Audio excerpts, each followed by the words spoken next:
welcome you to another live edition of the Sports Box, your go-to sports podcast featuring great content, conversation, and your occasional disagreement. Stick around to interact and ask questions.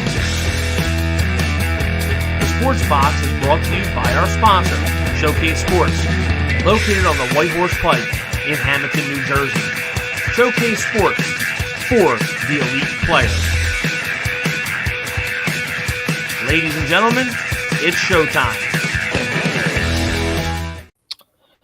What is going on, ladies and gentlemen? We are back once again with another episode of the Sweetie Show here on the Sportsbox Network. We're going to continue with our bowl predictions in this show.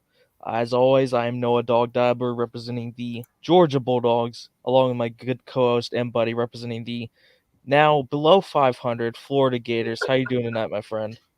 Well, despite the Florida Gators taking a shellacking last weekend, actually really fired up to be on here to talk some college football, as we are still in full swing bowl season. Got a lot of good games still to go. Obviously, college football playoffs as well.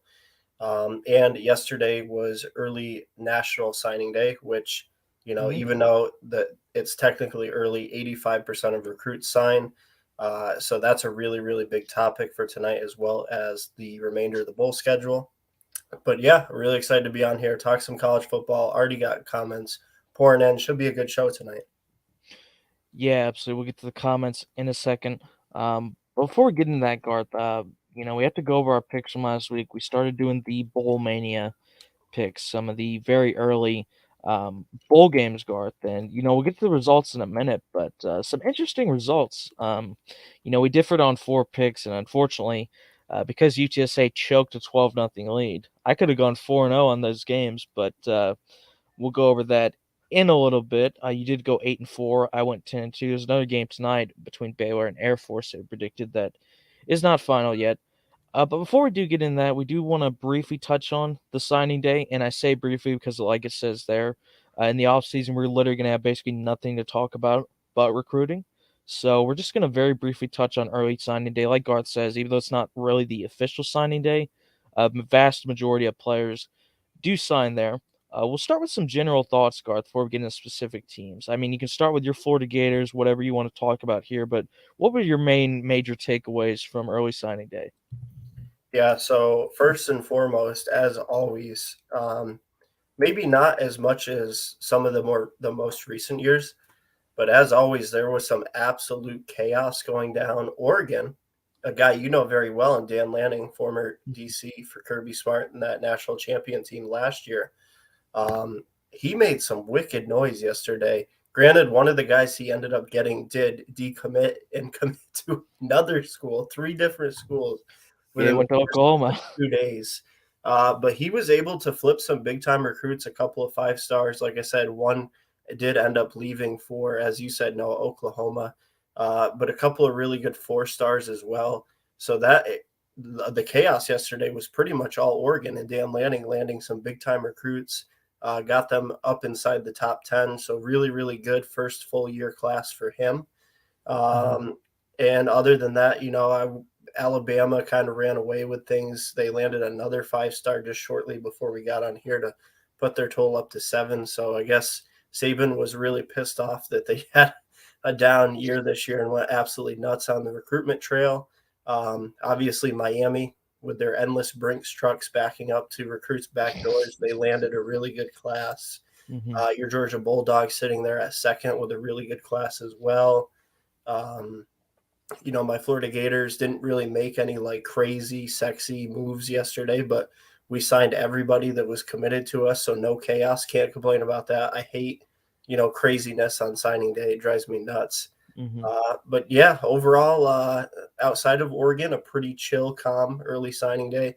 Like I said, there's still a few guys out there that need to actually commit and sign letters of intent, but a good 85% of players signed yesterday. So the class for this year is pretty much locked up. Few guys here and there, pretty much all the 5-stars except for one, I do believe, are signed. The last one looked like he was going to Miami. Cormani McLean, number 2 overall player this year's class. Deion Sanders, much like Travis Hunter, a year ago, making a lot of noise, might end up in Colorado. That would be huge for his first class. But yeah, overall, a pretty solid day of recruiting.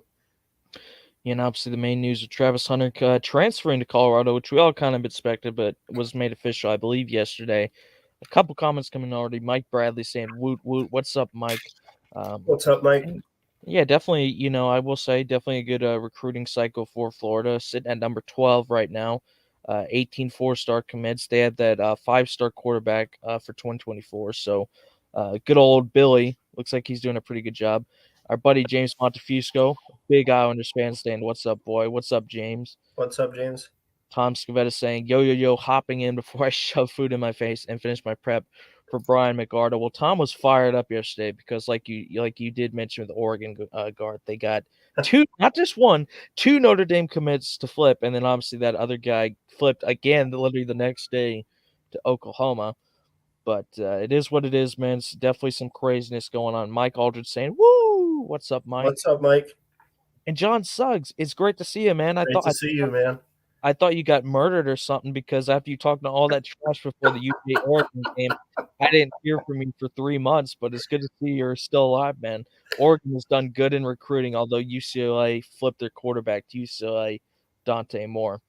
Might as well get our ducks quacked. Good news for Tom. Notre Dame did actually end up finishing ahead of Oregon, not by much, just a couple of spots, but at least a moral victory there for them stealing a couple of their big time recruits.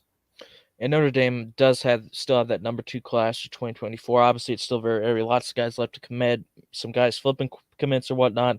But looks like Marcus Freeman's doing a pretty good job on the recruiting trail. But some of my main takeaways, obviously, you have to mention Alabama with 7 5-stars. Definitely, the best class by a pretty decent margin. 28 total commits. Although something I found interesting, Garth, that I wasn't expecting. The average recruiting ranking for Alabama's class this year at 94.90 is actually lower than 2022 and 2021, which I was honestly shocked by considering how many guys they've gotten. But I think it's just because the score's a little higher because they have 28 commits, which is a bit more than they've had the past few years. But it's not a big deal. I mean, they're still getting tons of stud talent like Nick Saban always does. They just reload like it's nothing. Obviously, I was really happy with UGA. Getting Damon Wilson over OSU, 5-star defensive lineman, I thought was big. So they did a great job. The 93.75 average recruiting ranking is the second highest of the Kirby Smart era, and the only one that was higher was that class where they got like Justin Fields and Zamir White, your guy Jamari Sawyer. So, that was an absolutely stacked class. Some teams that, kind of stuck out to me, and that's where we'll kind of transition to our next question, Garth. Teams that we thought overachieved or did great, and teams that we think underachieved. Now, some teams I thought that did phenomenal. Obviously, Miami with their Brinks trucks coming in at number 4 right now. Texas, though, Garth. I know we mentioned a lot about Miami, but Texas actually has a higher class ranking with less commits. They got 4 5-stars, 10 4-stars, and almost a 93 recruiting ranking, which looks like the 4th highest behind only Alabama, Georgia, and Ohio State. So I thought Texas did great. Another team I thought did really well that I wasn't expecting to do this well this early, Garth, with their new coach. How about Oklahoma coming in at number 5 with 3 5-stars, 13 4-stars, and a 91.74 average? I think they did a phenomenal job as well. Tom's Notre Dame Irish coming in at number 8 did a pretty good job. Obviously, I mentioned your Gators a little bit earlier. And some teams I think were a bit disappointing. First of all, for a team that's made the playoffs 2 straight years, I think Michigan coming in at number 17 with no 5-star commits and 9 4-star commits. Definitely a bit disappointing. You'd expect them to probably be a bit higher than that, considering, they've clearly shown they're a team that can get in the playoffs multiple times. To only be number 17, I thought was a little bit low. Another team I thought was really low. This one really surprised me, Garth. Ole Miss, number 37. No 5-star commits, Garth, and only 12 total commits. Now, the players they've actually gotten in are good. 90.45 average is solid. But when you only got 12 players committing, I don't know, maybe Lane Kiffin took a couple days off when there was that Auburn link or something. I don't know what's going on there, but that seems way too low, Garth. It's the 13th best recruiting class in the SEC. It's only above Vanderbilt, which were a team that just won 8 games, Garth, and even then they were 8-1 at some point or something like that. They kind of fell down fell off the wagon down the stretch.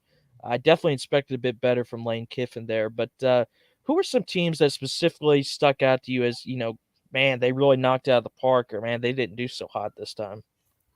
Yeah, so I think probably the team that jumps out to me the most in the overachiever category is definitely Miami, because when you look at this class, Texas just barely edged them out for that third spot. They landed 3 5-star players, 14 4-stars. And the big thing with them is, they don't really have a lot going for them. I mean, I talked a lot about this with you as well as your uncle, Dr. CFB, as we like to call him. It's just a really strange thing, but it does show that NIL has played a huge part in leveling the playing field, because to me, granted, I have bias. I don't, not a fan of Miami being a rival, but, me just trying to look at it through a unbiased lens, it's like, okay, you've got this team that's been struggling for year after year for like the past 5, 6 seasons. You bring in Mario, who's always recruited really well, but he has a career 500 record. So it's not like he's won a national title or, been in CFP or anything where you can go, Mhm. He's done it before. I want to play for this guy. I think we can get him back there. And then on top of that, their home games, because of the location of their stadium, Miami being a little bit of a weird football market in terms of college, they hardly get any fans. The only time they sell that place out is like when an opposing team comes in, like Florida State, and their fans travel really well. So you Mhm. can't even, market a really good like home crowd that you're going to be playing in front of. So it's like outside of NIL, if I'm a recruit, what am I seeing there that really, makes me want to go there? If I'm a 5-star, Georgia looks way better to me. Mhm. Alabama looks way better to me. Even a team, say like USC with Lincoln Riley, if I'm an offensive player, Oklahoma, Clemson, all these other schools. So, I don't know. Obviously, I don't know any of the details behind the scenes, but I would have to guess that NIL is a really, really big part of that. And I do know that the guys who actually are more involved in that do say that they are offering a crap ton more money than other schools. But enough of that tangent. Like you said, no, I think Notre Dame did really well. Marcus Freeman there, they finished 8th overall. Like you said as well, Oklahoma up there at 5 with 3 total 5-stars, Mhm. 25 total recruits. They did really well. Um, Obviously, I liked what Billy Napier did with my Florida Gators. I thought they had a really good class. Um, Moving over to the other side of it, teams that I thought underachieved, USC actually at 15 kind of Yeah. shocked me. The weird thing with that class, though, is they do have 3 5-stars. It's just Mhm. overall, they didn't have a high score, and that's why they're way back there at 15. Michigan at 17, like you said, no, for a team that's been to the college football playoff 2 years in a row, that's really weird. You think it would be kind of easy right now to sell kids to come to your school, say, hey, look, we're red hot and at least making it to college football playoffs. You come in, you're going to be an impact player for me, and you're going to help us get over that hump and win a national title.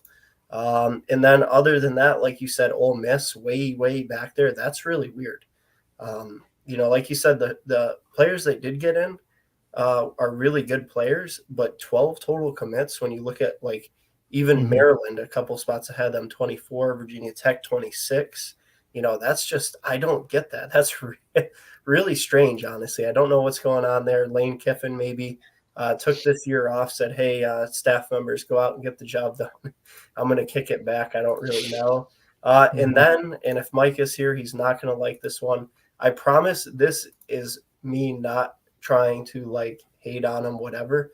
I was really shocked that Florida State only finished at 19. And the reason being is Norvell's been there for a few years, so he's really established himself in the state of Florida. He's got connections with the high school coaches at this point.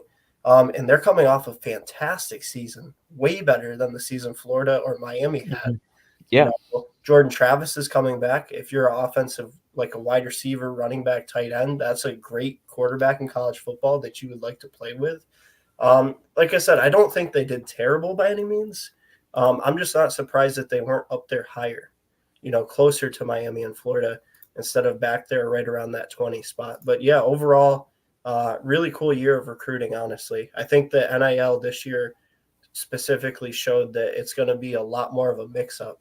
I think teams like Alabama and Georgia are obviously going to be at the top because they're perennial contenders. But outside of that, I think it's kind of a crapshoot and a free-for-all.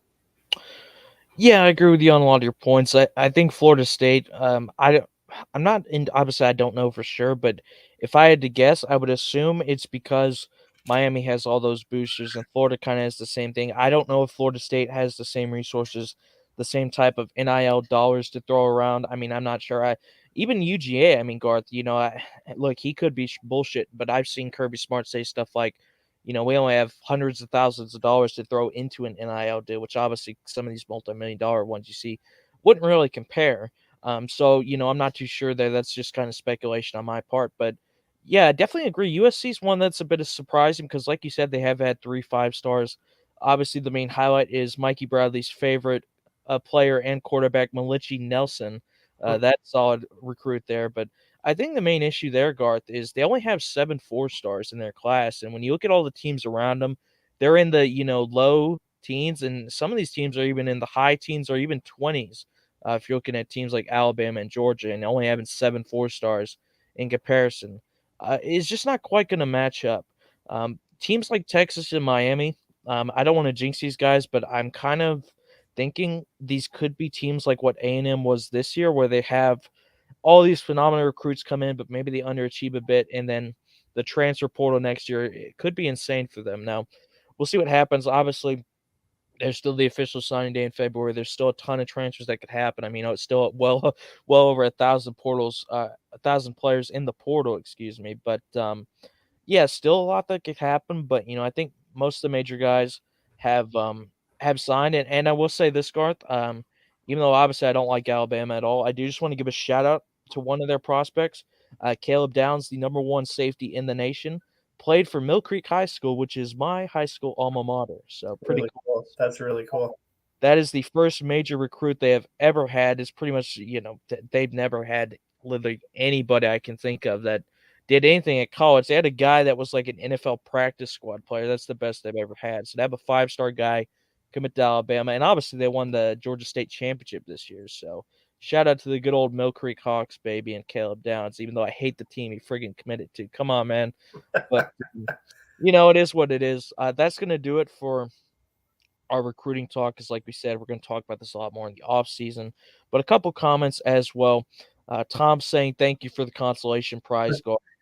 John, I think LSU had a pretty good signing day also. Yeah, they did. They had a good class as well. They're definitely, hovering around top 5, definitely top 10. So Brian Kelly's doing a great job there. And John agrees that Michigan did underachieve. Yeah, number 17, I think, is way too low for them. But moving on, Garth, to the main chunk of our show, we have way more bowl games to predict. Before we get into it, we'll just do a quick recap on how our picks for last week are going so far. There's still one game we predicted that has not gone final.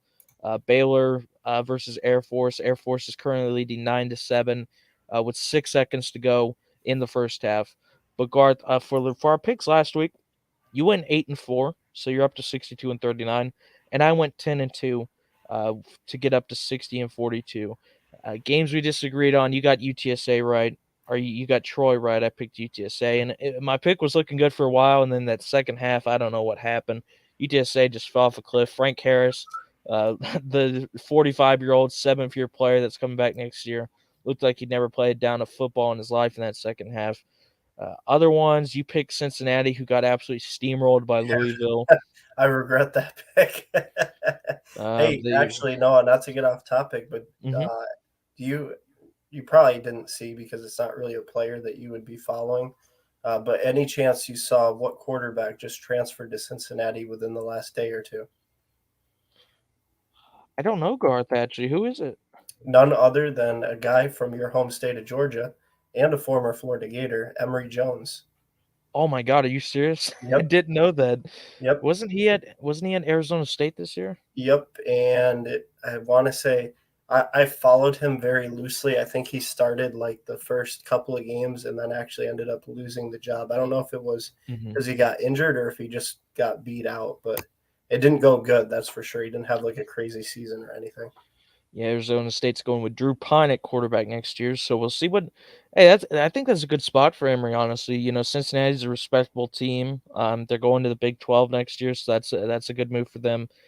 John saying a bowl that shocked me was the UTSA and SMU games. Had the Boise State game right, but was closer than I thought it would be. I agree. Yeah, North Texas gave them a really strong fight, but Boise State was able to win that one by 3. So one thing I found out only from watching the second half of that UTS Troy game, Troy actually had a second half defense, like yards allowed, points allowed. They were actually like second or third in college football in that stat.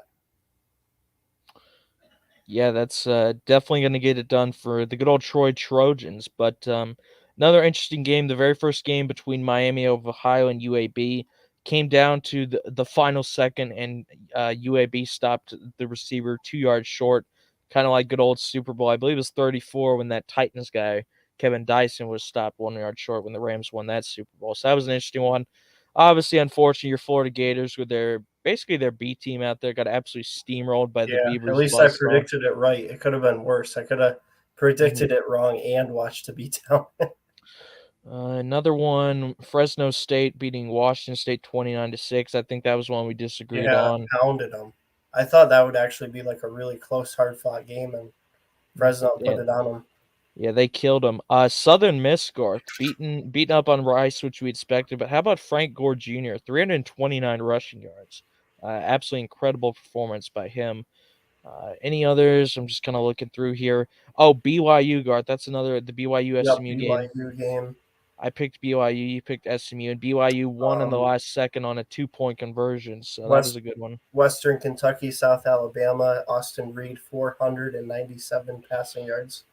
Yeah, that's incredible. How about Eastern Michigan? I think we both picked against them. They actually beat San Jose State 41-27. Uh, Siobhan Cordero, their quarterback, 366 passing yards. So really solid job by him. John saying, what about the Jackson State Bowl game? Crazy ending. I honestly didn't get to catch the ending of that one. John, do you know what he's talking about, Garth? I caught that literally the very end of that game. If memory serves me correctly, Jackson State was trailing like pretty much the whole second half, scored right at the very end to force overtime, and then ended up losing in overtime. There might have been like a crazy play in there or something that I don't remember, but it was Right. a good game. Well then, that's interesting. Sucks to be Jackson State then, but moving on to our predictions for the next coming week. Like last week, we're going through to next Thursday pretty much. So we got roughly about the same amount of games to predict this week. It's time for our no huddle picks segment, Bowl Mania edition, week 2.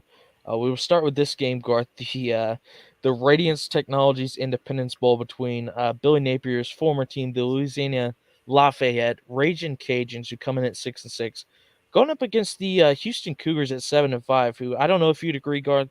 I think Houston underachieved a bit this year. I mean, I had them winning the American, but they definitely should have been contending for it. And realistically, they weren't even close. They were fourth in their own.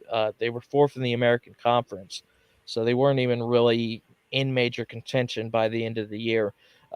Obviously, Houston's main superstar is senior quarterback Clayton Tune, who announced he will come back for the bowl game. Had 3,800 passing yards this year, 37 touchdowns, to only 10 interceptions. He also added 5 TDs on the ground.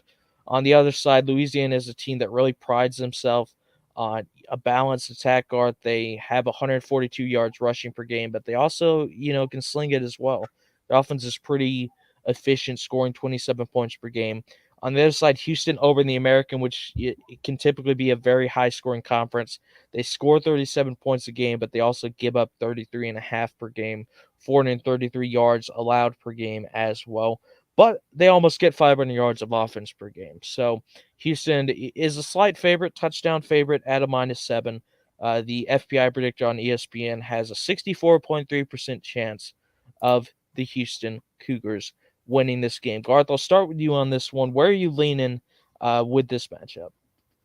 Yeah, and this one, I think I'm leaning towards Houston in this. I think that, like you said, Louisiana balanced attack, like to kind of run to set up the pass. I wouldn't say great defense, but solid. But I think that they really took a step back this year with the departure of Billy Napier. They went from a team that was in contention for the conference the past 2 or 3 years to a pretty much 500 team that kind of, clawed and scratched its way to a bowl game. Like you said, Houston, I think is a little bit better than the record. I think they underachieved this year. I had them being better than 7-5 for sure. They've had some really good teams the past few seasons, really high-powered offense. I like their quarterback a lot. I don't think that either one of these teams have a good enough defense to kind of really control the pace of the game. So I think it's going to be more of that high-paced potential shootout game. And in the case of that, I definitely would put my money on the Houston Cougars with that fantastic senior quarterback, as you mentioned, is going to play in the bowl game. That is a huge plus for this offense. I just got a little bit more faith in Houston in this one. I think they'll probably win it by like 10 points, maybe 2 touchdowns. Yeah, I'm with you on this one, Garth. Louisiana, the first year post Napier, definitely took a big step back. On the other side, Houston, I think they're better than their record shows. I think they should have been better than 7-5, and I think against a retooling Louisiana team, I think they'll be able to get it done. Probably a close game, but I'd probably pick Houston in the game, something like a 34-24 scoreline, something like that. Next, we have the Union Home Mortgage Gasparilla Bowl, one of my favorite names right there, Garth. We have the 7-5 Wake Forest Demon Deacons going to face the 6-6 Missouri Tigers. Now, Missouri is obviously a team that they can't take lightly, Garth. This is a team that kept it very close with UGA in one of their games this season. They also absolutely choked a one against Auburn when the running back fumbled inside the 5-yard line and went out of bounds for a touchback. On their side, Wake Forest is a bit of a hard team to read, Garth. This is the same team that almost beat Clemson. They looked great to start the year, but the last 5 weeks, Garth, they're 1-4. Their only win was against Syracuse. They lost to Duke, UNC, NC State, and they got killed by Louisville, who we just talked about a bit earlier. So kind of hard to get a read on which Wake Forest you're going to get in this game. But obviously the main story about Wake Forest is their offense. It's absolutely incredible. Sam Hartman leading the way with 35 passing touchdowns this year. They also have Justice Ellison at running back, who's a stud, and A.T. Perry at wide receiver, one of the best receivers in college football. On the other side, Brady Cook for Missouri, pretty solid quarterback, but nothing too flashy. 13 touchdowns to 7 interceptions. He's a guy that's still kind of trying to find his footing as a sophomore quarterback. And the main thing, with the Missouri guard, they're another team that really loves to run the rock. They're averaging 158 yards rushing per game. But when they want to pass it, they can do a pretty decent job as well. Wake Forest, a very high-scoring team, obviously, but a bit of concern for them, guards, would be the fact they give up 29 points per game and 410 yards per game on defense. I think this is a pretty close matchup, Garth. I mean, obviously, if we talked about this 2 months ago, I think we'd say Wake Forest rolling away. But with how Wake Forest is ending the season, this is a matchup that looks a lot closer on paper than it probably would have early in the season. Yeah, this is a really tough one for me to predict, honestly, because, like you said, Wake Forest, really good offense. Sam Hartman is playing stud at quarterback for them. But they come into this game having closed out the season 1-4. Definitely not firing on all cylinders, playing their best football.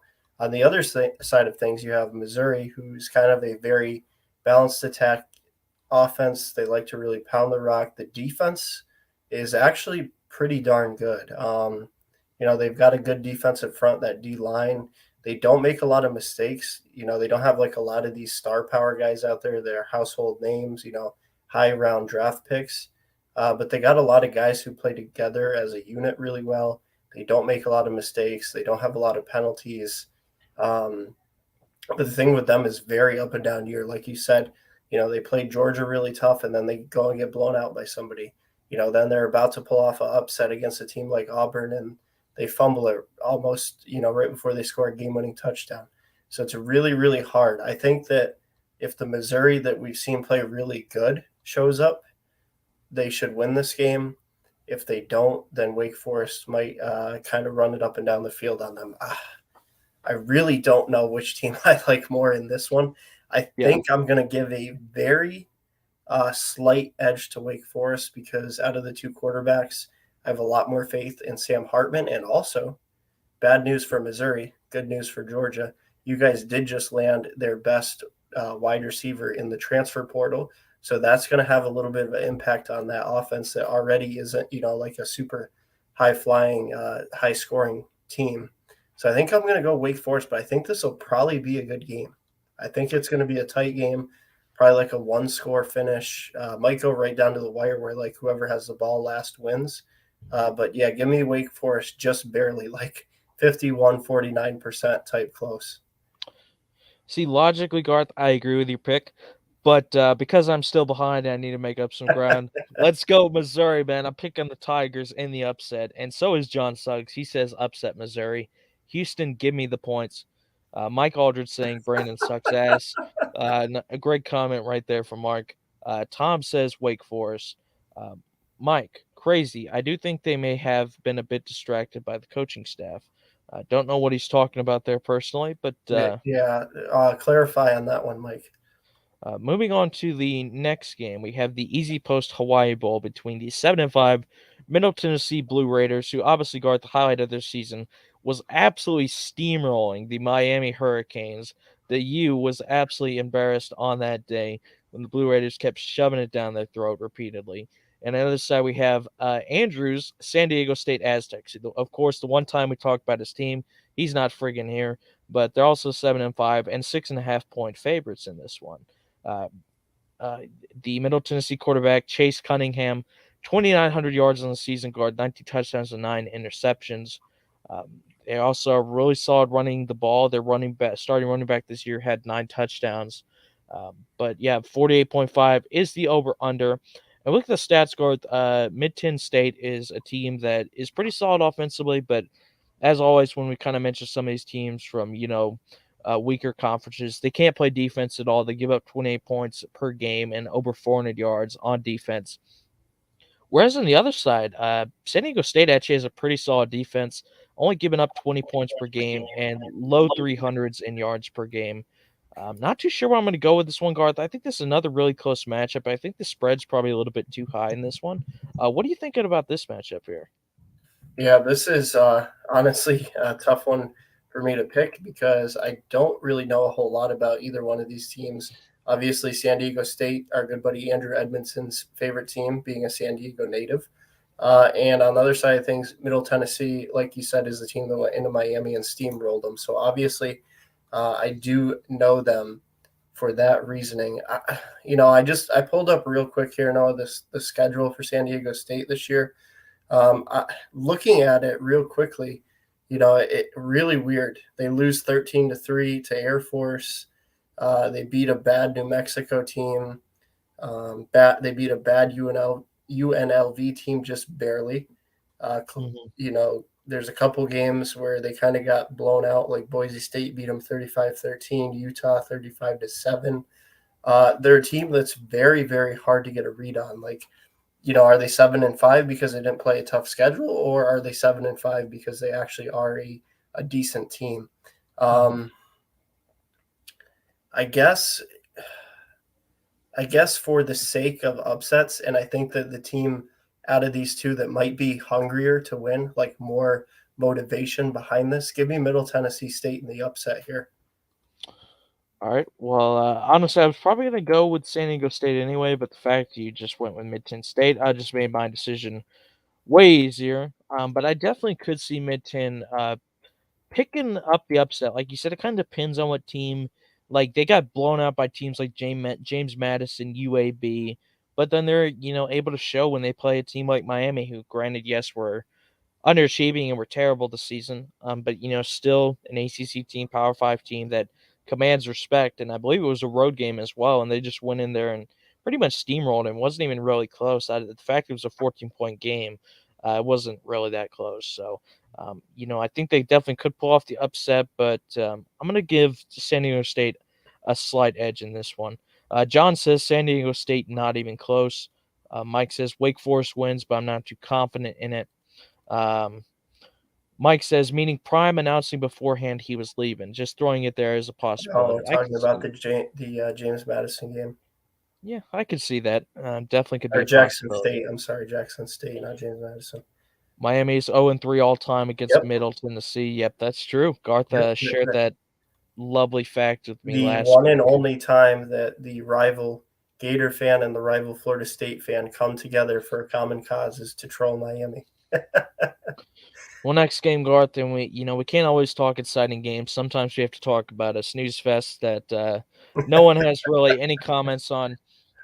With the New Mexico State Aggies going against the Bowling Green Falcons. Both teams are 6-6 in the Quick Lane Bowl. Bowling Green are -3.5 favorites. Over under 48.5.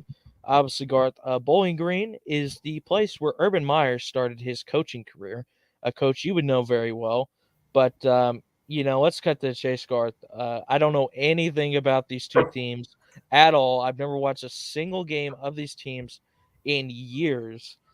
Because they're usually just never playing anybody at all. Just give me Bowling Green, just because I like that they're called the Falcons, since obviously I love the Falcons, and they have that Urban Meyer connection. They'll be motivated to win for their former head coach that has not coached there in almost 20 years, and no one cares about New Mexico State. So, what are you thinking about this one, Garth? Yeah, just like you said, Noah, I'll be honest with you guys. I love college football. I love to watch college football. I have not seen either one of these teams play a single game this season. I could not tell you, a starter for either side, not even their starting quarterbacks off the top of my head without looking it up. Um, I really don't know who to pick here. I don't know what team on paper is better than the other. Who did you pick again, Noah, in this one? I picked Bowling Green.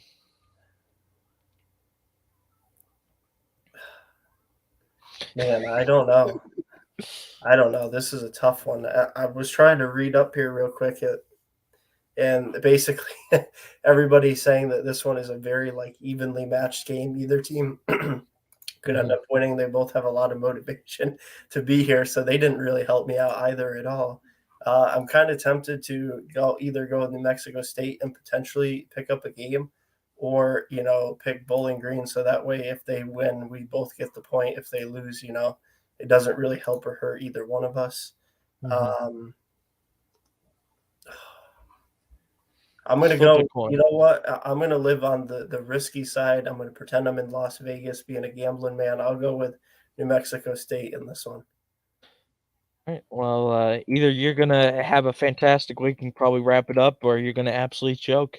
Probably no in between with how much we're disagreeing on these picks. John says, take Bowling Green, 14 points.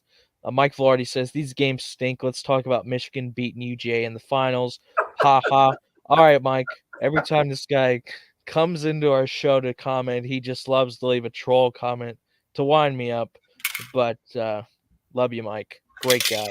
But you're a Glad troll. you're in here, Mike. You took And a UGA break. is going to prove you. UGA will prove you wrong, old boy, and they will repeat. He took a break from being a professional DJ and hyping up the Philadelphia Eagles to bless me and Noah with his presence tonight. Correct. Well, I mean, he's got to find something to do, because when he's not watching the Eagles, it's not like he can watch the Flyers be successful, So it is what it is. Mike says, what makes you say that? Please specify, Mike. Yeah, I'm not sure what you're talking. Mike is being very, very wide open with these comments tonight. See, it's tough because he's probably saying something that completely relates to what we're saying at the time, but since we only check the comments every 5 minutes, when we read them later, we're like, Mike, what the fuck are you talking about? No clue. But he's taking Bowling Green as well. Mike says take the points in a crappy game like that. They should have been a top 10 ranking, at least IMO, says John. LMAO, that's right. Here we go, says Mike V.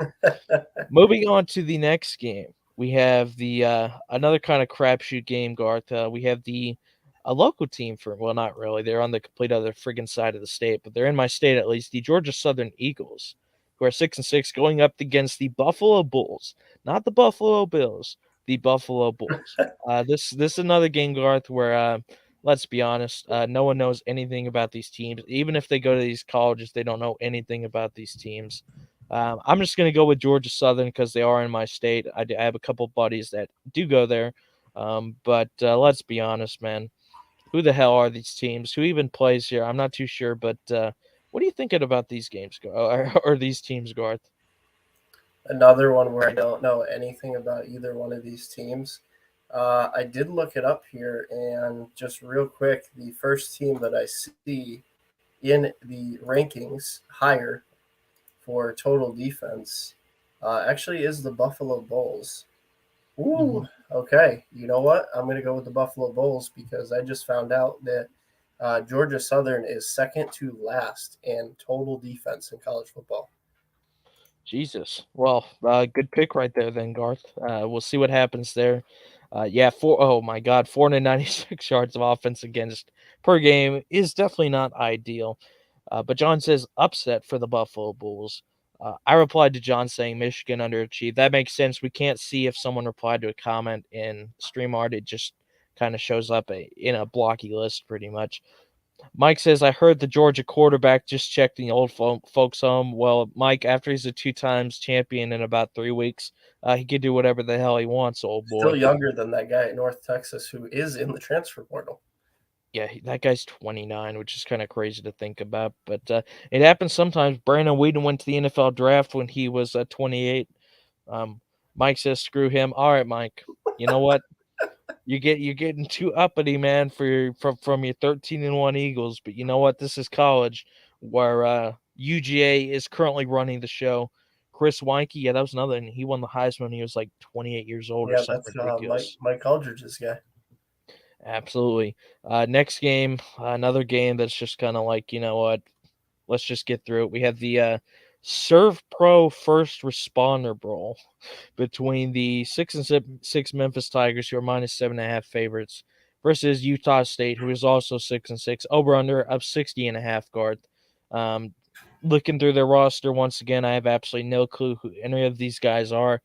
Give me Memphis because their logo is absolutely badass. Utah State's is very boring by comparison. It's just a U with state in the middle. Memphis wins this game by 10. Yeah, I have to agree on this one. No, I'm going Memphis as well because when I was looking up that other game, I saw their name fairly high up in total defense, as well as there's only one team in the state of Utah that I ever picked, and I'm not going to break that streak, and that is the actual University of Utah, the Utah Utes. So I feel like if I pick a second one, I'm just setting myself up to be let down. Um, kind of one of those things where if you hit it big, take your money and run, don't double or nothing. So I'm going to go with the Memphis Tigers in this one as well. And Mike agrees with you, saying, "Give me Norvell's old team." Chris Weinke, woo, yeah, Woo! good old FSU legend right there. Mike V says, "You guys know I love you. Absolutely nothing but love, Absolutely, Mike. man. Mike is a great guy. Unfortunately, I wish he supported a better hockey team, but it is what it is, man. I support the Falcons, so we all have that one team. Would you rather be a Florida Gators turd fan like the guy on the left? Absolutely not. Now I have Like, to redact my statement of love for this guy. don't get me wrong, love Garth to death, but the fact he is a Florida fan is definitely his big major character flaw right there. John takes Memphis as well, so it seems like people are pretty high on Memphis in this game. Moving on to the next game, Garth. This is a game we might actually be able to talk a little bit about because we have the Coastal Carolina Chanticleers coming in at 9-3, going up against the East Carolina Pirates, who are 7-5 and -7.5 favorites. I'm gonna be honest with this one, Garth. I don't really see where this East Carolina love is coming from.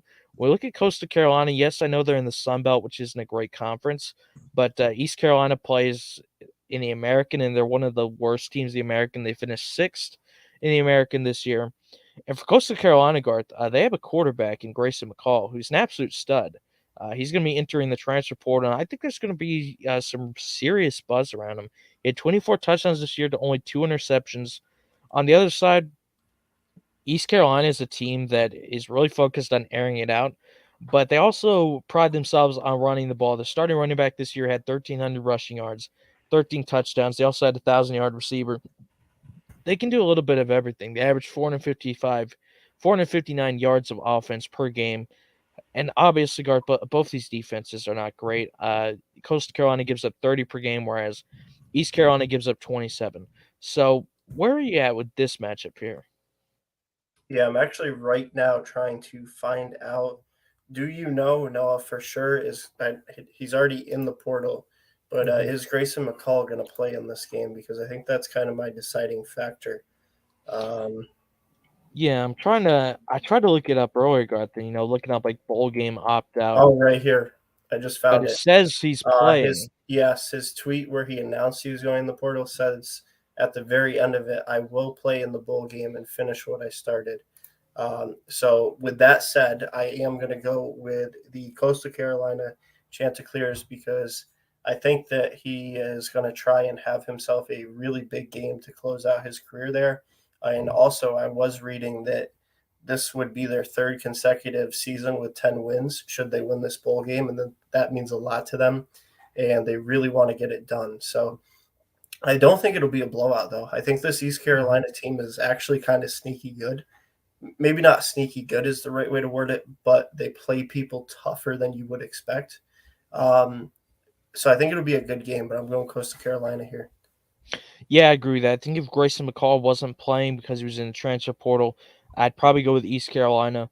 But we see what McCall can do when he's playing. That guy is an absolute stud. I think whoever gets him in the transfer portal is going to have a keeper. I really do. Mike says, no better. I like Notre Dame Christ. Well, we do know a good amount of Notre Dame fans. Unfortunately for them, they have not won a title since 1988. But, Oh, yeah, it doesn't get much better outside of football either. Just had to remind a different Notre Dame fan of that the other day. Yes, I believe I know who you're referring to there. But John Sugg says, upset. Oh, ECU gets the win. Um, yes, McCall is able to play even though he is transferring. Coastal Carolina quarterback probably going to follow his coach to Liberty. That'd be interesting as well. Mike taking Coastal Carolina, and Mike V says hockey they're good. Well, that's good at least. At least they're doing well at something. Moving on to the next game, Garth. This is where we kind of starting to get into the pretty solid matchups. We've upgraded from there's some okay matchups with some matchups is like what the hell are we doing here to where every game has teams we've at least know something about that are respectable teams. And we'll start with this one. We had the Wisconsin Badgers coming in at 6-6, who are 3.5 point favorites, going up against the Oklahoma State Cowboys, who are at 7-5. To be honest, I did not check to see if Spencer Sanders is playing in this bowl game because I don't really think it matters. I think if he actually doesn't play, it'll probably improve Oklahoma State's chances because the guy is an absolute turnover machine. But regardless, on the other side, we also have Graham Mertz. Um, Guard, this is basically the battle of which mediocre quarterback is going to do a little bit better in this bowl game because, man, it's not looking great. But for Wisconsin, Braylon Allen at running back guard, who's a sophomore, had 1,100 rushing yards this year and 10 touchdowns. So obviously, we all know what Wisconsin's MO on offense is: stout offensive line up front, run the ball down their throats, and anything you can get passing wise is just a bonus. Their defense is still incredible. Obviously, they only give up 305 yards against per game and 20.5 points per game. And the other side, Oklahoma State, their defense is really struggling this year since Jim Knowles went to Ohio State this season. 29 points allowed per game and 441 yards allowed per game. Honestly, if this was Oklahoma State from 2 months ago, I'd probably pick them to get the win.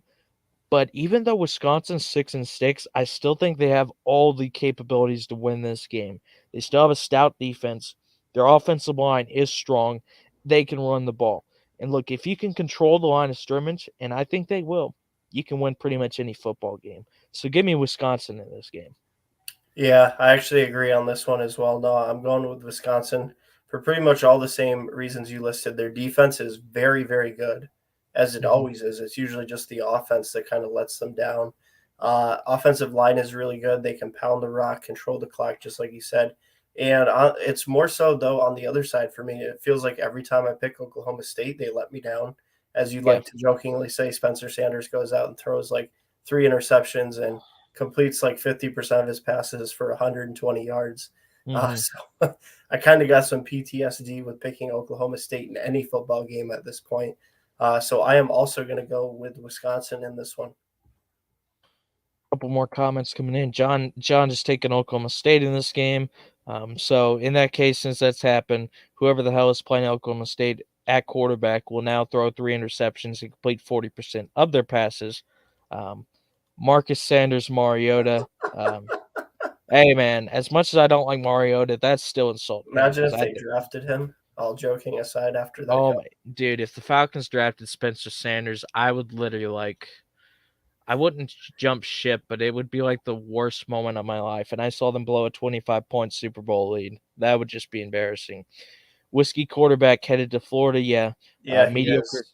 mediocre quarterback In, for a mediocre team, Garth. in all honesty, though, Noah, all joking aside, really kind of trying to figure this one out because Mm-hmm. he actually is coming as a preferred walk-on, so he didn't even get a scholarship. And also, according to a lot of the college football sites like 247 and On3, we are one of the leading contenders to land McCall. So I'm kind of really confused by this one. And I'm used to what's his name, Lamway or something like that, that 5-star guy for next year. So So this year is Rashada out of California. And then the class after is the Lagway kid that you're thinking of. right, So, okay. I mean, if all we get is Burt's, I think their game plan is probably just to have him try and be like a game manager for a bridge QB for a year, Mm-hmm. which, I mean, I don't want to get on that tangent. We'll move on from that one. Hey Garth, I told you weeks ago you guys should have gone for the quarterback that went to Kentucky, man. Devin Leary was right Yeah, there. that's who I wanted the most. And if he could go, if he wanted to go to Kentucky, I definitely think he would have considered going to I Florida. will be hyped if we do get McCall, but we'll have to wait and see. Mike V saying met Nick Herbig, Wisconsin linebacker this summer at the golf course. Nate, who is in the NFL as a member. Yeah, Nick is a beast actually. Mike, he had a double-digit sacks this year, saying he's a top 2 Yeah, round draft one of pick. the better linebackers in this year's class. Definitely agree with that.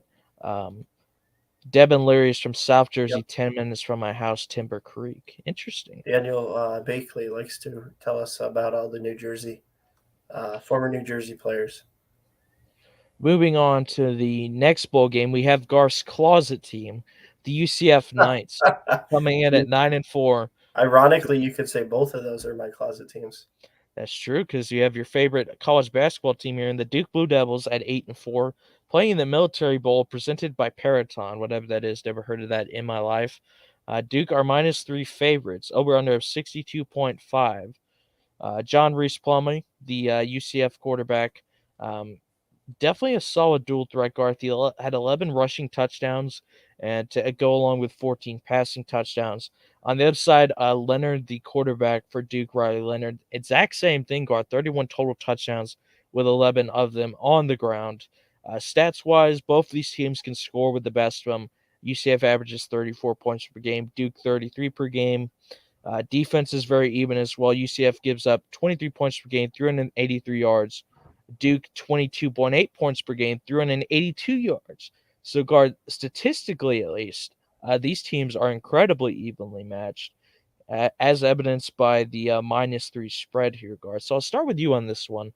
What are you thinking about this matchup? Because at least stats-wise, man, these teams look very close. Yeah, on paper, this is a very close matchup. I think that both of these teams are pretty good teams. Duke is very deserving of that 8-4 record. They had a really good year there in the ACC. You know, they capitalized on a lot of teams having down years, you know, like Pitt and Wake Forest, even NC State. You know, UNC was good, but the defense was lackluster. Miami, obviously bad again. So I think that, you know, good team also capitalized a little bit. UCF, good team as well.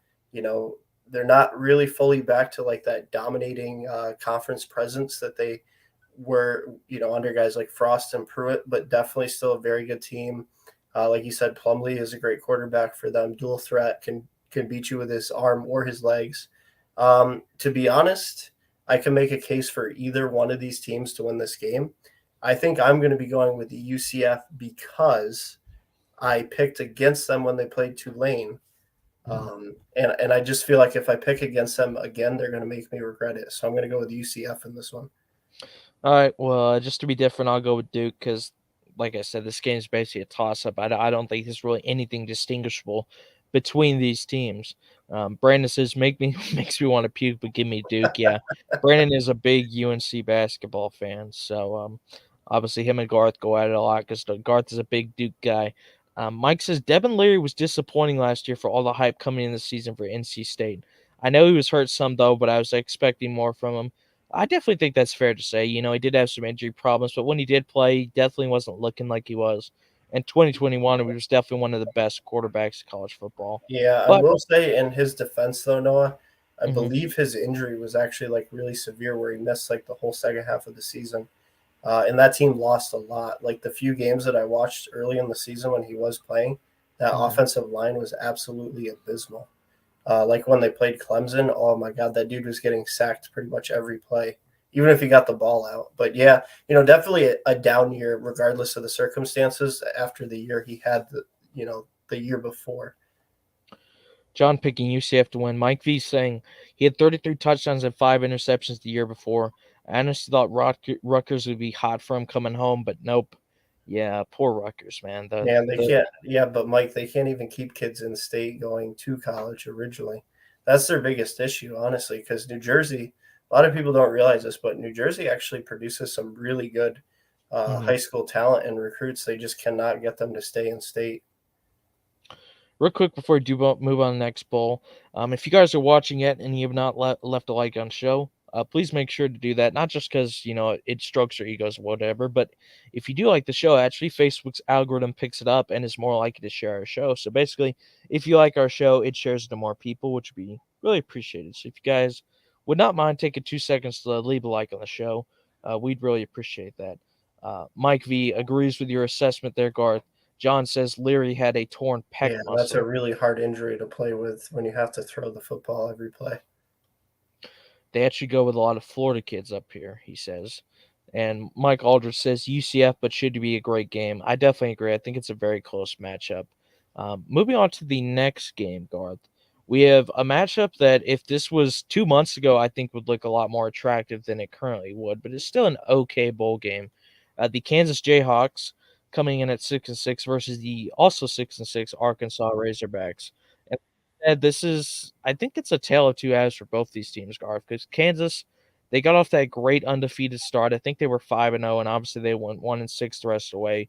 Arkansas started 3-0, but then they lost 3 straight games to ranked teams in A&M, Alabama, and Mississippi State before they were able to salvage some of their next few games and finish 6-6. But yeah, their record against ranked teams is not great. It looks like they're only 1-4. Well, no, 2-4 because they did beat Cincinnati the first week of the year. Two mobile quarterbacks in this one, Garth. We have Jalen Daniels and KJ Jefferson. Raheem Sanders is a stud running back for Arkansas as well. He had over 1,400 rushing yards, 10 touchdowns. Uh, Kansas State has a 1,000-yard rusher of their own. But stats-wise, Garth, both of these teams can score. Kansas averaged 34 points per game. Arkansas almost 31 per game. Both defenses also stink. They're both giving up around 450 yards of offense per game. But the key difference here, Garth, Kansas gives up 34 points per game. Arkansas gives up only 29. So they're able to bend but don't break a little bit more than the Kansas defense can. What are you thinking about this game? Because, like I said, if this is a game that happens, say, in October or something, it might actually be a pretty interesting matchup. But the second half of the season, I think both teams have really fallen off down the stretch. Yeah, two teams that started off hot, had their struggles, from that point on in the season. One really big thing for Arkansas is KJ Jefferson did decide not to go to the NFL draft and to return for his senior season there at Arkansas. A really big fan of him. Not crazy stats, hasn't really had like a Heisman candidate type season or anything yet, but I just really like the guy. He's a really tough player, really big dude. Reminds me a little bit of like a Cam Newton, just the physicality that he brings to it, the size. And he's a really experienced guy at this point now in his career. He's played a lot of games there for Arkansas. Um, I just think that they probably have a more physical front on both sides of the football. Like you said, they got a stud at running back. Obviously, KJ Jefferson will be playing under center. I like their defense. They've had some very bad moments this season, but overall, a really experienced group of guys. I really like their linebacker core. A lot of really, really like high motor, effort type guys at that position group. I think that they'll be able to get it done, but I do think it'll probably be a pretty close game. I don't think they're going to blow them out by any means. Yeah, I agree with you, Garth. I'm going to go into Arkansas. I think, the Hog Maul is up front. for them will get it done a little bit more. I think Sanders is a absolute monster running back, and obviously we all know what KJ can do. So also, I think Arkansas is another team that underachieved. I think they are better than 6-6. I mean, this is a team that we saw do really well last year under Sam Pittman, and we saw some flashes of it this year. I mean, they kept Alabama close for a half, but then they get steamrolled in the second half, and then they lose to a lot of ranked teams. Then they beat Cincinnati to start the year.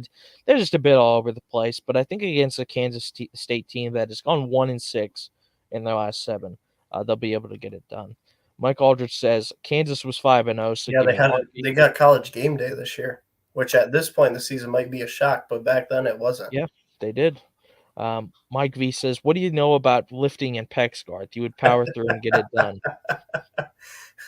In all honesty, as crazy as I am, I probably would find a way to lift through it. But no, in all seriousness, a torn pec is a very serious injury. I will say that depending on what position you are, guys have played through that. But when you're a quarterback and you're constantly stressing and straining that muscle by twisting your upper body, it's not something that you want to have to play with. Yeah, I wouldn't know. I never tore my pec, but yeah, it definitely does not sound like a fun thing to injure. John says this is a tight game. They have exactly the same yards passing per game. Both have 230.3 yards passing, 451 versus 453 yards allowed. This is a last possession type of game. I'd agree with that. Definitely maybe a last possession type of game, or maybe even an OT game, something like that. Very close matchup. But now, Garth, we're about to predict a bowl game with something we have not talked about since our second bowl game of the year, which is a ranked team, Guard. Something it seems like forever since we've talked about one of these. We have the number 15 Oregon Ducks, John's Oregon Ducks, who, once again, I do have to mention, since John disappeared for 4 months, did get steamrolled by the Georgia Bulldogs. But they come in this one at 9-3 under first-year head coach, former UGA DC Dan Lanning. They are minus 14.5 favorites. North Carolina comes in at 9-4, and the big news for them, obviously, Garth Drake Maye is raring and ready to go for this game. He's not in the transfer portal or anything. He's fired up and ready to play in this bowl game. We all know what he can do. He had 4,100 passing yards this season, 35 touchdowns, almost 5,000 yards of total offense, 42 total TDs, and yet some people that we know would say he was not deserving of a Heisman finalist. On the other side, we have Mr. Bo Nix. Announced he is returning to Oregon for next season. Had 27 touchdowns to 6 interceptions. UNC's leading receiver, Josh Downs, is an absolute stud. 2 times all ACC receiver, I believe. 94 catches, 1,029 yards, and 11 touchdowns. Both these offenses can obviously score. Oregon almost averages 40 points per game. UNC averages 35 per game. But both defenses are really struggling. To me, Garth, my first takeaway when I was really looking into this game, the minus 14.5, I think, is downright insulting. Don't get me wrong. I think Oregon is a very good team, and UNC really struggled around Drake Maye this year. But when you have a superstar freshman quarterback like Drake Maye on your team, I don't care. Like, I know he got steamrolled by Clemson, but Clemson, they're still the best team in the ACC. But for most competition they play, I think Drake Maye by himself would keep UNC in the game. And even if they lose, I don't think it's a game where they're going to lose by 2 or 3 possessions, which is what the bettors seem to think it'll be around. Definitely thought that was a bit insulting. But what are your thoughts on this matchup, Garth? Because I think this is actually a really good matchup here. Yeah, so first and foremost, huge fan of Drake Maye. I gave all my support for him and argument that he got robbed of not being a Heisman finalist. Not saying that he should have definitely won the trophy or anything, but he definitely should have been a Heisman finalist and been there, to attend the ceremony. Absolute stud, had himself an incredible season, definitely carried the load for this team. My issue in this one, Noah, and like you said, I do think that UNC is going to put up a fight and potentially keep it a close game because of how good Drake Maye is. He's just that type of player that can go out there and kind of put the team on his back and take over. But the issue is on the other side of the ball for me. This UNC defense is absolutely atrocious. Like one of the worst in college football bad. I have zero faith in it. If it needs to make a stop, you might as well roll the bus up at that point. It's that bad. And I'm really not trying to rank on them because they're a rival. I watched a lot of UNC football this year, ironically, because I am a big Drake Maye fan, and it is bad. So I've just got a lot more faith in the Oregon football team as a whole. I think that they continue to improve throughout the course of the season. Bo Nix, we're really not, neither one of us are huge on him, but he is returning, so he'll be playing in this game. He, showed some improvement as the season went on. He's experienced. So, in theory, you would think that he should have a pretty solid game. I'm going to go Oregon in this one, but like I said, I think UNC keeps it interesting because of Drake Maye. John says UNC has about 15 players in the portal that will not be playing. Obviously, he's picking Oregon. Brandon says, I'm taking Oregon. UNC looked ugly that last part of the year, really. May can't carry them against Oregon. UNC will be missing some guys. John says Josh Downs won't be playing. Also think Downs declared and is skipping the game, maybe. Yep, just double check Downs is prepping for the draft. Yeah, I did forget about that, actually. So they're going to be out without their best receiver as well. He is opting out. I'm going to go with Oregon as well, Garth. However, like I said, I think the spread is a little bit too high. I think May will at least keep it close for a little bit, but look, obviously Oregon's the better team. They have more around Bo Nix, and look, like you said, I'm not a big fan of Bo Nix, but he has had a good season this year over in the Pac-12. And I think give Dan Lanning some time. I think he's going to have that team go in the right direction. So give me Oregon to win this one, probably by 7 to 10, somewhere in that range. But I definitely think that North Carolina will be able to cover the spread in this one. Moving on to the next matchup, let me put the banner up real quick. We have the Tax Act Texas Bowl. There's a tongue twister for you. The Texas Tech Red Raiders at 7-5 facing off against the Ole Miss Rebels at 8-4. And like I mentioned earlier, Ole Miss is a team that really started to slide down the stretch. They were at like 8-1 or something like that, and then ever since they blew that like 17-7 lead against Alabama at home, by the way, they lost to Arkansas, and then they lost the Egg Bowl to Mississippi State by 2 points. So they now find themselves at 8-4. Jackson Dart leading the way for them on offense at quarterback. He's only a sophomore, but looked pretty promising, taking over for Matt Corral, obviously left at the draft. Judkins at running back. Yeah, he's a stud as well. 18 touchdowns for Dart. They definitely have some weapons. Like you said, Judkins, almost 1,500 yards rushing, 16 TDs as well. Yeah, that guy's an absolute monster. And like you said, this is a team that really prides themselves on run the ball guard. 261 yards of offense rushing per game, more yards than passing. We don't see that a lot in Power 5, conferences for a team as good as Ole Miss. Usually they're all about passing the ball. So I personally think that's incredible. They're really committed to running the ball. They have a respectable defense as well. They give up 24 points per game. 380 yards of offense per game.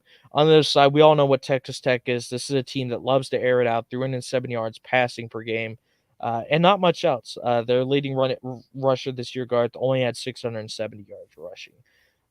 In my opinion, even though Ole Miss really started to slide down the stretch, losing 3 straight, I still think they have more than enough to beat a one-dimensional Texas Tech team who, don't get me wrong, is a solid squad. They have capabilities to keep it close with good teams every now and then. They beat Houston earlier this year. They beat Texas, obviously, who's ranked. They only lost by 9 to teams like Kansas State. But overall, I'm probably going to give the edge to Ole Miss in this one. Yeah, this is another one where I'm going to have to agree with you, Noah. Texas Tech, they do throw the ball really well. They like to air it out. Even though Patrick Mahomes is long gone, they still have the same type of team identity. But like you said, outside of being able to throw the ball really well, they don't have like an elite run game. They don't have a really, really good defense. Whereas Ole Miss is kind of a very balanced team. They can throw the ball. They can run the ball really, really well in that defense. Is a very bend but don't break. We might move them up and down the field, but only 24 points per game is a pretty good number. I think Ole Miss, probably runs the ball, tries to control the pace of games so that Texas Tech isn't out there running a bunch of plays, throwing the ball up and down the field. I think they get it done, but I do think that Texas Tech will keep it interesting and probably closer than some people might expect. Yeah, I could agree with that. I could see it being like a maybe one possession game, 10-point game, something like that. But I would expect Ole Miss to edge it out here. John Suggs says 23 points for Ducks. One of the non-major bowls I'm looking forward to, high scoring, but I think Oregon can squeeze it out. He also takes Ole Miss. John says Ole Miss is going to run, run, run, run. Yeah, Yes, they are. and I wouldn't blame them because that's a good strategy to keep that Texas Tech offense off the field. Moving on, we have 3 more games. And speaking of teams that kind of fell off down the stretch, we have the Syracuse Orange coming in at 7-5, going up against the Minnesota Golden Gophers at 8-4. Now, Garth, Minnesota's a team that looked like might be a surprising Big Ten championship game contender, but unfortunately they did fall off down the stretch. Syracuse, a team that really started to fall off as well. I mean, they went from being undefeated, being ranked, almost upsetting Clemson, to losing 5 games down the stretch. Not too sure what to think about this game. We'll see what happens. Tanner Morgan is doubtful for this game. He is the Minnesota starting quarterback, so we'll see what happens there. On the other side, Garrett Schrader is also out, so we might potentially see 2 backup quarterbacks in this game, Garth. But if it comes to that, they're probably going to be looking to the running games, and both these teams are really good at running the ball. For Minnesota, we have Muhammad Ibrahim. We're both big fans of. Yeah, this guy's an absolute monster, Garth. He had almost 1,600 yards rushing, 19 rushing touchdowns. This guy's an absolute animal. On the other side, Syracuse's running back, Sean Tucker, who's a sophomore, had 11 touchdowns this year and over 1,000 yards, so he's no slouch as well. Spread is very high, -9.5 for Minnesota in this game. Teams are pretty even offensively. Both average 28.3 points per game, but Minnesota has a way better defense. They only give up 13 points per game and 279 yards per game, Garth. In my opinion, in this one, there's a lot of uncertainty around the quarterbacks. We don't know. First of all, we know Schrader's definitely not playing. Morgan probably isn't going to play. So if you have 2 backup quarterbacks in this game, I think it goes to running the ball, being smash mouth physical football. And in my opinion, Muhammad Ibrahim is one of the most elite running backs in the country. You can give him 30 touches, no problem, and he'll absolutely dominate. So for that reason alone, just because of the uncertainty around the quarterbacks, I'm going Minnesota in this one. Yeah, if Schrader were playing, I would 99% chance be taking Syracuse in this one to upset because that kid had a heck of a season. Syracuse, even though they finished the year 7-5, kind of had that rough patch at the end of the year. They played teams really, really tough. They played Clemson on the road, right to the wire. That kid's just a stud. They got some good wide receivers there, but he's not going to be playing. That is going to throw a major wrench in that offense. Minnesota, it's tough because I do think that 8-4 record is a little bit deceiving when you actually look at the games. They beat New Mexico State, beat Western Illinois, beat Colorado, beat Michigan State. That's probably one of their better wins, but lose to Purdue, lose to Illinois, get blown out by Penn State, lose to Iowa. So I think that they're not a bad team by any means, but the 8-4 record might be a little bit deceiving. But like you said, Ibrahim, absolute stud. Their defense outside of 1 or 2 games has been really, really good this season. So I think that they're going to do enough to win this game. Yeah, I agree with you completely. Not really any major opt-outs in this game, so expect Ibrahim, I think, to go off. But could potentially be a close game. John is taking the upset, saying that Syracuse will win the game, whereas Mike is going with the Gophers. Definitely, an interesting matchup. Always tough to predict when both starting quarterbacks are out, but we'll see what happens. Now, our good buddy Mike Aldridge is going to be very excited about this game because Florida State has returned to the postseason and has made a bowl game. The number 13 Florida State Seminoles coming in at 9-3, -9 favorites over the 6-6 Oklahoma Sooners, who, like we said, Brent Venables doing a great job on the recruiting trail, but for now he's going to have to work with what he's got. He's got Dylan Gabriel at quarterback. We'll see what he can do. I personally really liked him at UCF. Obviously, it's a bit tough after you use Caleb Williams, and it's definitely hard to replace a guy like that who just won the Heisman. But I think Gabriel's done a solid job this year, Garth. 24 touchdowns to 6 interceptions is really solid. But on the other side, Garth, Jordan Travis is even more of a stud, in my opinion. He's very accurate. He's pretty mobile as well. He takes care of the football. Only 4 interceptions to go against 22 passing touchdowns is absolutely incredible, I think, Garth. Now, one key note for Oklahoma, their running back Eric Gray, who had almost 1,400 yards and 11 touchdowns, did announce he is opting out of this game, so that is a big loss for them. But Marvin Mims Jr., their leading receiver, had over 1,000 yards receiving, 6 touchdowns. He's still playing in this game. On the other side, I think Johnny Wilson is a stud for Florida State. So, we'll see what happens in this game. I think FSU are comfortable favorites, but don't count on Oklahoma. I think, Venables has definitely got them going in the right direction. Unfortunately, they just don't have the players yet. Their defense still stinks. They give up 450 yards per game, almost 30 points per game. They can still score, but I think the thing, we mentioned this a lot about Venables in the past, guard. He's there to rebuild them over a long time, and like we said, credit to him. He's doing great recruiting. It's going to take years to fix this defense. Their defense has been terrible as long as I can remember it. And look, if they could get that defense just respectable, like I'm not saying it has to be elite, but if Oklahoma can keep their offense as good as it is, and they become a team that only gives up around 20 points per game, they'd be a very, very good team. On the other side, obviously, we know what Florida State can do. Their offense is great. Their defense is really good, especially against the pass. Their pass defense, I believe, is top 10 in the nation, guard.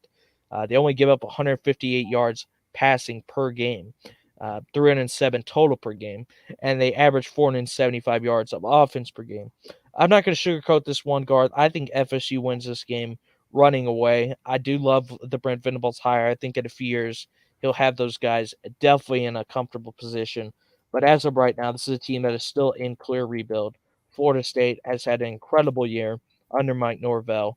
I think they'll win this game by 14. Yeah, our good buddy Mike Aldridge better get his camcorder out for this one because this is kind of a once in a great while thing. I'm going Florida State here very easily. Really comfortable making this pick. Oklahoma, like you said, Brent Venables, great coach. I think it was a good hire. Doesn't quite have the horses there. Doesn't have his system in place with like the type of players that he wants. They, had a very up and down year. Obviously, very bad defensively. Just barely, made it into a bowl spot. Fortunate to get in at 6-6. On the other side of things, great season there in Tallahassee for Mike Norvell and company. Jordan Travis, absolute stud. He can kill you with his arm. He can kill you with his legs. Very mobile. Takes care of the football. Their run game is also very good. They got some really good guys in that backfield. And like you said, the defense. That pass defense is top 10 in the nation. I just don't see how Florida State loses this one.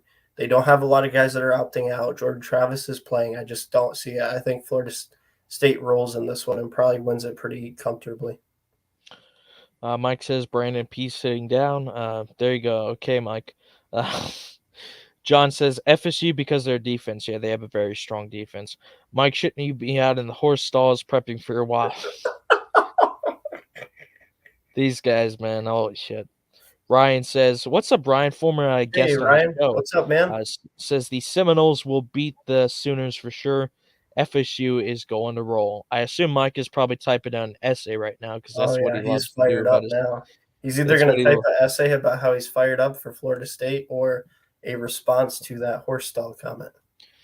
Definitely. But, Garth, we have one final bowl game, and in my personal opinion, this is definitely the best bowl game we have covered so far. Next Thursday, and obviously next year we're going to have a ton of great bowls to predict. But before I get into that, we finally got Mike's paragraph in. He says, "Only shot I give Oklahoma is if FSU gets lost getting to the stadium. LOL. Their coach is familiar with us from his days at Clemson. That's true. But he just doesn't have the horse on defense. FSU is a complete team and highly confident." I completely agree. Great defense, good at running, and George Travis is a stud. What's up, Ryan? Going to be a shootout, in my opinion. As a Ducks fan, I hate the Fuskies, but I'm going to say Washington. That is the next game, Garth. We have the number 20 Texas Longhorns at 8-4 going up against the number 12 Washington Huskies at 10-2 in the Valero Alamo Bowl. Some key opt-outs in this one, Garth. Just looking over the list here real quick. Obviously, Hudson Card isn't going to play, but it'd probably be yours anyway. But Hudson Card is in the transfer portal. On the other side, Amika Megwa, a running back for Washington, is in the transfer portal. He is not playing. Bijan Robinson opted out, so that's a big loss for them. But Xavier Worthy, the leading receiver who had 9 touchdowns this year, will play. In my opinion, Garth, I think the main story about this game is what Quinn Ewers is going to show up, right? Is this going to be the Quinn Ewers that was lighting up Alabama? It looked like he had him on course for a win, but then got knocked out of the game and that was the end of their chances? Or is this going to be the Quinn Ewers that struggled against some, mediocre Big 12 defenses? Looked like a deer in the headlights situation. He had 14 touchdowns and 6 interceptions this season. And the other side, Michael Penix. I love this guy, Garth. Completed 66% of his passes, 4,354 yards passing, 29 touchdowns, 7 interceptions. I mean, Michael Penix is an absolute stud, in my opinion. Remember when we actually were talking about him because he looked really, really good at Indiana before he had, I believe, was an ACL injury. Mm-hmm. Absolutely, and he's looked really good for Washington. Stats wise, like I said, Texas is a -4 favorite, but they do average almost 36 points per game on offense, 430 yards per game. Pretty balanced team. They do average almost 200 yards rushing per game, but without Bijan Robinson, that might be a big loss for them. Their defense is pretty solid as well, but Washington has an explosive offense guard that might be able to counteract that. They average 522 yards per game, 376.7 passing yards per game, and 41 points per game. Their defense is a bit hit or miss, averaging 26 points against per game. I'm not going to sugarcoat this one, Garth, either. If Bijan Robinson was playing, I'd give them a really good shot to win, but he's opted out. He was the focal point of their offense. Quinn Ewers, I like him. I really do think he has a future, but he's been inconsistent this year. On the other side, Michael Penix is a beast. That's all that needs to be said. I'm picking Washington to win this game by 10 points. Yeah, this is another one that we're going to have to agree on, Noah. I think that losing Bijan Robinson opting out to prepare for the NFL draft is a huge loss.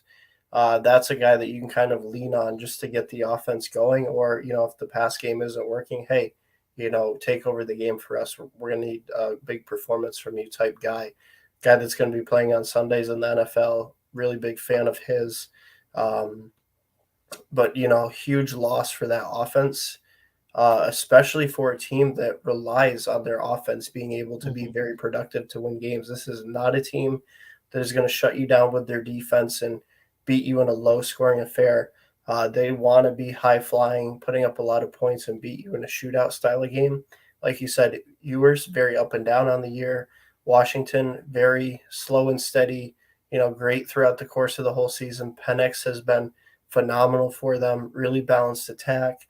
Defense is pretty solid as well. I got to go Washington here. And Brandon's saying the exact same thing. I'm taking Washington. Robinson opting out is a huge loss for Texas. Mike says, you guys made me so hard saying all those good things about my boys.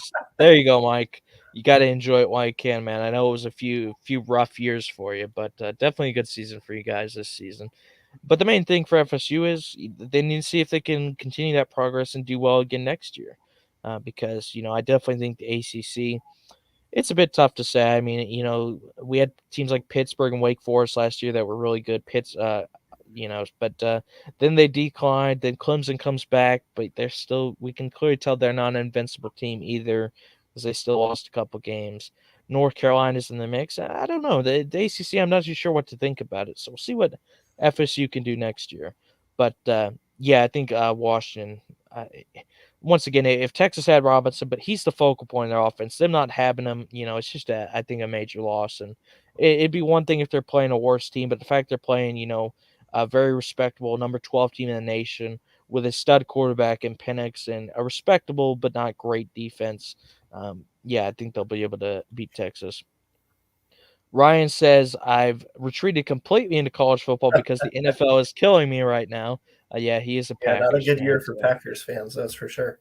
I love the bowl games, and we love the bowl games. We love predicting the bowl games. That's going to do it for the second week of Bowl Mania. Noah, actually, there's one last thing that I wouldn't say we need to go in depth on, just worth mentioning. Okay. Jaden Daniels announcing he will be returning for the LSU Tigers. That is a huge get for them, and very well could put them right back in the mix of things for that SEC West, especially after a good recruiting class as well. Yeah, I absolutely agree. That is massive for LSU. He was a stud this year. Unfortunately, he did get injured in the SEC championship game. But I will say that Nussmeier dude that came in, he can sling the ball as well. So even after Daniels leaves, if they don't lose Nussmeier to the transfer portal, I think they'll be just fine quarterback-wise for the next few years. John, thoughts on Colorado hiring of Sanders? Now, we talked about this last week as a major topic, John, but because you weren't here, I'll just give a quick recap of what I said, and then Garth can do the same. I like it. I think it's a solid move for him. Moving to, from an FCF school to a respectable Power 5 position. Obviously, he's not going to move to a powerhouse right away, but, it's still a solid rebuilding project in a decent Pac-12 conference. He's going to be able to recruit really well there, and obviously we've seen already with him getting a former number 1 prospect in Travis Hunter in the transfer portal. People will want to transfer there as well. So I like the move. Yeah, I liked it as well. Like my main takeaway with it, my main opinion on it is right now Deion Sanders is a very hot commodity in the college football universe. A lot of people, are kind of really moved by the way that he speaks to his players. A lot of players coming out of high school would love to play for this guy. Being at Colorado, granted it isn't like a powerhouse or anything, but it still is a Pac-12 team. Will help him in recruiting. It'll be an easier sell than Jackson State. I think that he is going to recruit very well there, especially for Colorado standards. And he's already shown it. Obviously, Travis Hunter, former number one player in the class, transfers from Jackson State to Colorado. His son transfers over to play quarterback. He's already landed a couple of great recruits in the mix, like I said earlier in the show, for Cormani McClain, the number 2 overall player in this year's recruitment class. So I think recruiting is not going to be an issue at all. My biggest question mark really is just the X's and O's side of things. Is he going to be able to, adapt to much tougher competition in the Pac-12? I'm not saying that he can't do it by any means. I would like to see him succeed. I just have to wait and see how that pans out, because I think that really, that's the only question mark with this hire. Is he up to the task of, winning and competing in a much more challenging conference? Yeah, I agree. And, there's going to be a lot of pressure there. Obviously Oregon's going to be there for a few years, some teams moving into the Pac-12. I would mention USC, but we all know they're going to move conference, so it's kind of hard to even mention them. UCLA as well. But yeah, I definitely agree with Garth. I think it's an interesting move. And Mike agrees as well. UW wins. Losing Robinson is a big deal for the Horns. Absolutely agreed. But that's going to do it, guys, for our second edition of Bowl Mania. There will be one more. Next week, we would do the rest of the bowl games, including the college football playoff. There are 13 games left that we have not yet predicted. We will do those next week. But until then, this has been another episode of the Sweet Tea Show on the Sports Box. Garth, do you have any final thoughts before we wrap it up here for tonight? Just a huge thank you for everybody that turned out. The comment sections was absolutely insane all show long. Up, yeah. John, it was really cool getting you back in here, man. I know you love talking college football with us. You bring a lot of good topics and opinions to the show. Ryan, really cool seeing you in here, man. It feels like it's been a while, so that was cool to see. And then our guys from Sport Life, Mike Aldridge, and our good buddy Brandon Kring as well. Really cool having you guys in the show tonight, blowing up the comment section as well. Oh, and yes, I'm glad the comment section reminded me. I wish everybody the absolute best, merriest of Christmases this weekend. I hope that you guys, eat some good food, have some drinks, sit down, watch some sports, and, enjoy time with friends and family, most definitely. And anybody who's in the storm area of the U.S. as well, please stay safe, hunker down, load up on the firewood, whatever you guys got to do. Yeah, it's definitely some bad storms, some cold as well. Ryan says, I've been hiding since A-Rod screwed me. Well, it is what it is, man. Great job as always, my boys, and great job to you guys. Like Garth said, you guys blew up the comments tonight. Really appreciate the support as always. And like Garth said, until next time, everyone have a Merry Christmas and Happy Holidays. But until then, we'll be back next Thursday predicting more bowl games. But until then, this has been another episode of the Sweet Tea Show on the Sports Box Network. From myself, Noah Dog Diber, and my good buddy and co-host, Gar Charger Patrick. Until then, have a happy holidays, a Merry Christmas, and we'll see you next time. Have a good one.